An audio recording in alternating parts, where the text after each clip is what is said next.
Aujourd'hui, nous sommes à Chantilly. Le PMU utilise l'un de ses profils privilégiés lors des courses de plats. Tellement c'est récurrent que je me suis dit, mais attends, Elvis, qu'est-ce que ça donnerait si tu essayais d'explorer ce profil en particulier dans les autres courses, les courses non labellisées Quinté? Du coup, c'est ce que je vais faire. Je vais proposer les stats que j'ai pu récolter concernant cela dans une autre vidéo. Pour le moment, j'ai envie de vous souhaiter la bienvenue sur ma chaîne si vous la découvrez. Merci de la visiter souvent et merci à tout moment de cliquer sur le bouton j'aime si vous aimez mes vidéos. Aujourd'hui, la synthèse du jour propose le 4, le 5, le 16, le 7, le 6, le 15, le 12, le 9. Ensuite, comme tocard, 8, As, 3, 13, 10. Quel cheval ne gagnera pas la course du jour? On le saura bien assez tôt. Mais pour le moment, allons voir ce que proposent les plus cités en un dans cette synthèse-ci. Il y en a 5. Cela veut dire que on va légèrement sortir du côté des favoris. Mais bon, on en saura un peu plus dans un instant. Comme tocard, 9, 13, 8, As, 10.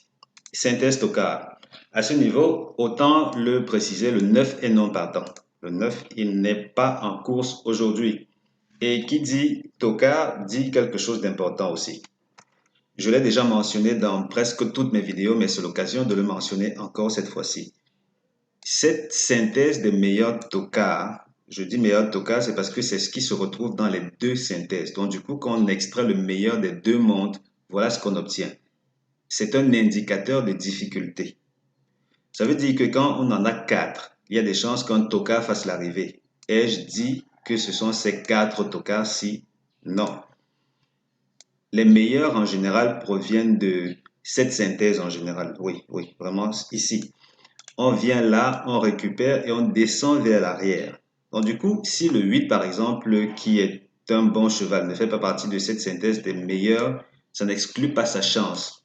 Tant que ça fait partie des tocards, ça reste l'une des possibilités, autant dans cette zone-ci que dans cette autre zone-là. Donc là, c'est très important. C'est parce que j'ai reçu un commentaire dont je me suis abstenu de répondre. C'est parce que je me suis dit, ok, peut-être la personne découvre la chaîne et n'a pas encore regardé suffisamment de vidéos. C'est le lieu de préciser cela. Alors, on en a 4 aujourd'hui. Cela suppose qu'un tocard sera dans l'arrivée du tiercé. En général, là, on parle des statistiques. On ne parle pas de la vie d'Elvis. Moi, mon avis ne compte pas. Ce sont les statistiques qui parlent. Fera l'arrivée du tiercé ou tout au plus dans le quartier. Alors, quel cheval ne gagnera pas la course? On sera bien parti pour ne pas gagner avec le 12. Et encore, je le dis et je le précise. Le 12 ne gagnera pas statistiquement parlant. Ça veut dire que si vous voulez le jouer en simple gagnant, abstenez-vous de préférence. Est-ce à dire qu'il n'a pas sa place dans les autres positions?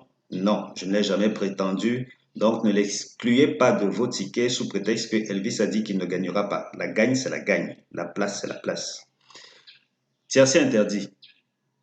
4, 5, 6, 16, 12, 15, 15, 12, 9, 7, 16, 15, 12, 8, As. Ici, vous en avez un dans vos tickets, mettez-le de côté. Il n'a pas sa place devant le caissier. Qu'est-ce qu'on a d'autre là? Qu'est-ce qu'on a d'autre? On va aller rapidement explorer notre fichier. On va établir le profil de la course en s'appuyant sur les infos courses du jour. Donc là, on a une course de 16 partants. On va aller prendre la fourchette qui s'en rapproche, 15 et plus. Ensuite, le PMU, il aime bien ce profil de course. C'est celui dont je parlais tout au début de cette vidéo. Handicap divisé première épreuve classe 2. Ça a tendance à être le profil préféré du PMU. Du coup, on va voir ce que ça va donner dans les autres courses. Est-ce qu'il y a des tendances qu'on pourrait extraire de ceci susceptibles d'être rentabilisées sur le long terme par les pronostics gratuits du site? On le verra bien assez tôt, bien assez tôt, bien assez tôt.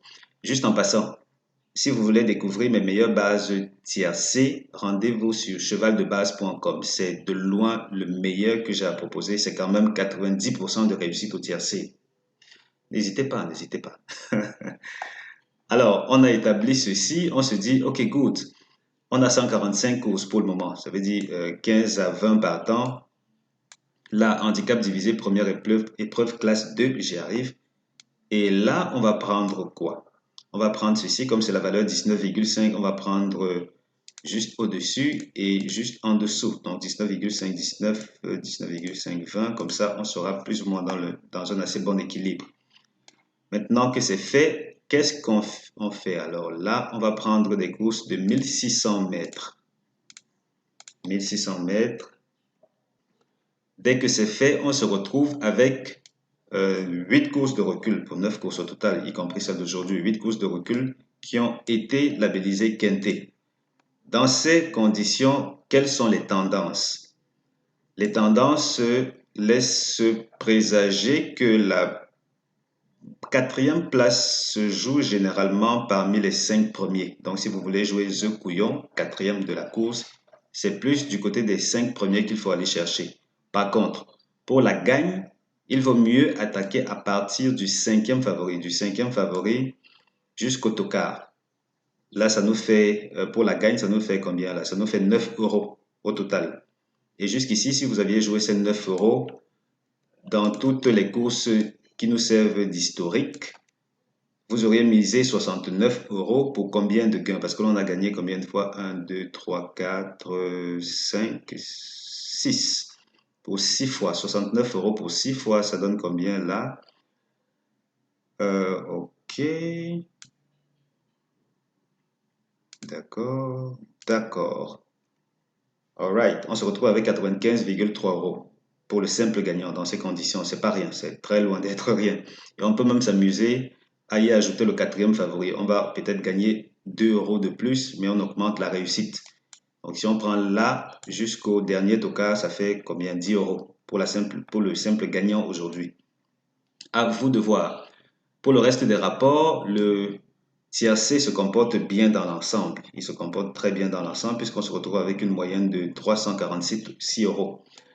Et là, je fais allusion au rapport lié à ce profil de course. Vous voyez que je n'ai pas touché mes optimisations avancées. C'est uniquement des informations qui sont disponibles partout sur le net. C'est gratuit, tout le monde peut y avoir accès. Du coup, ça c'est l'historique qui vous permettrait d'y voir un peu plus clair, naturellement. Et donc, à la gagne, c'est couplet placé, c'est combien? 25 euros de rapport, 25,9 euros de rapport moyen. Couplet gagnant, 66 euros. Jeu couillon, moyenne, 11 euros. Simple placé, 4 euros en moyenne. The Show, deuxième de la course, en moyenne 9 euros. C'est très bien, c'est très bien. Bon, c'est normal aussi, ce sont des courses quintées, donc du coup. Et en moyenne, simple gagnant, 14 euros. Je vous laisse apprécier ceci et puis vous pouvez en faire ce que vous voulez. Et oui, oui, oui, mes meilleures bases se trouvent sur mon site chevaldebase.com. Une fois de plus. On va sortir de là avec les meilleures chances du jour qui propose le 4, le 5, le 16, le 7. Ensuite, seconde chance, 6, 15, 12, 9. Et oui, une troisième fois, rendez-vous sur chevaldebase.com pour découvrir mes meilleures bases tiercées. Je ne serai sorti d'ici sans m'excuser parce que je crois que la journée d'hier, oui, je n'ai pas proposé de pronostic. C'était dû à une urgence familiale. Je ne pouvais pas faire autrement. Donc, je suis de retour là maintenant. On va s'amuser et continuer à s'amuser pendant assez longtemps. Merci de regarder ou d'avoir regardé cette vidéo. Merci de bien vous porter pendant cette journée en attendant qu'on se reparle très, très bientôt. Allez, rendez-vous à la caisse. Ciao, ciao.